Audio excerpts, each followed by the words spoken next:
On 12 January 2026, Minister in charge of the Public Service Chun announced that the salaries of Singapore's political office holders will soon be reviewed, after the last scheduled review was deferred.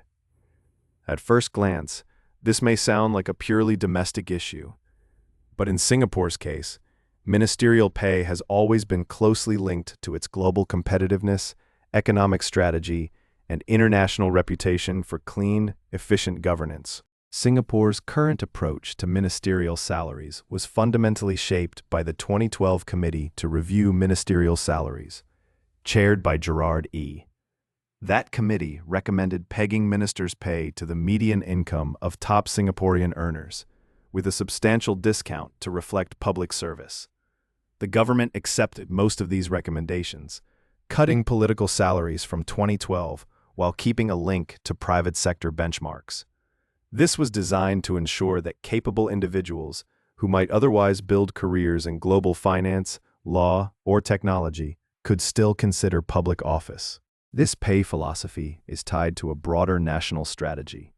Singapore positions itself as a trusted global hub for trade, finance, aviation, and increasingly for dispute resolution and digital economy agreements. To sustain that role, it promotes a reputation for incorruptibility and competence. Transparency International's Corruption Perceptions Index has consistently ranked Singapore among the least corrupt countries in the world, often first in Asia. The government has repeatedly argued that competitive, transparent salaries help to minimize corruption risks and support a high-caliber leadership team. Internationally, different models exist. In the United States and United Kingdom, elected leaders earn far less than top private sector executives and rely more on post office opportunities. Places like Hong Kong have adopted relatively high civil service and political pay to ensure clean administration. Singapore's model is unusual in how explicitly it pegs salaries to top domestic earners, but the underlying goal is similar: align incentives so that public office is financially sustainable while still framed as a sacrifice. The upcoming review, announced in 2026, follows several years of restraint. Ministerial pay was effectively frozen during and after the COVID-19 pandemic, with pay cuts and bonus reductions as the economy contracted and fiscal support was directed to households and businesses. As the economy recovers, and Singapore competes for talent not just locally but against global roles in multinational firms and international organizations, policymakers argue it is timely to re-examine whether the salary framework still achieves its goals. From the perspective of global affairs, the question is not only how much ministers are paid, but what that pay enables.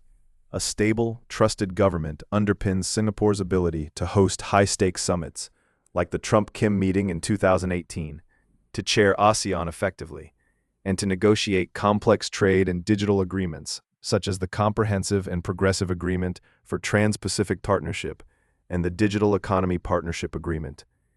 International investors and partners often cite Singapore's governance quality as a key reason for locating regional headquarters or arbitration cases in the city-state. At the same time, ministerial salaries remain controversial at home. Critics question the level and benchmarking approach, while supporters emphasize the need to keep politics free from money politics and corruption.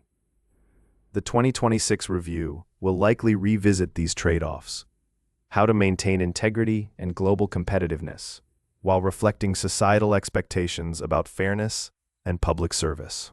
Ultimately, the review of political office holders' salaries is not just a pay adjustment exercise. It is part of how Singapore calibrates its governance model to remain credible to its own citizens and to the wider world.